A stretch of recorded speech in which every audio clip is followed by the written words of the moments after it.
মায়া, ছোট্ট একটা শব্দ, কিন্তু এর ওজন অনেক বেশি। মানুষ যখন কারো প্রতি মায়ায় পড়ে, তখন সে শুধু একজন মানুষকে ভালোবাসে না, সে তার হাসি, তার কথা, তার অভ্যাস, তার উপস্থিতি সব কিছুর সঙ্গে জড়িয়ে যায়। একসময় সেই মানুষটা ছাড়া একটা দিনও কল্পনা করা যায় না। সকালে ঘুম ভাঙার পর প্রথম চিন্তা, রাতে ঘুমানোর আগে শেষ চিন্তা, সব কিছুতেই সে থাকে। কিন্তু জীবন সবসময় গল্পের মতো হয় না। যাকে নিজের পৃথিবী ভেবেছিলাম, একদিন সেই দূরে চলে যায়। হয়তো কোনো ঝগড়া হয়নি, কোনো বড় কারণও ছিল না, তবুও দূরত্ব তৈরি হয়েছে।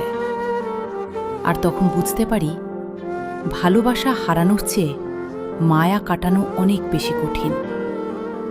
কারণ ভালোবাসা কখনো কখনো শেষ হয়ে যায়, কিন্তু মায়া থেকে যায়।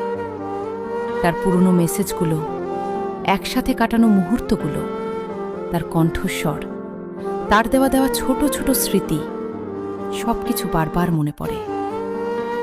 মন চায় ভুলে যেতে, কিন্তু হৃদয় ভুলতে দেয় না। প্রতিদিন নিজেকে বুঝাই, সে আর আমার নয়,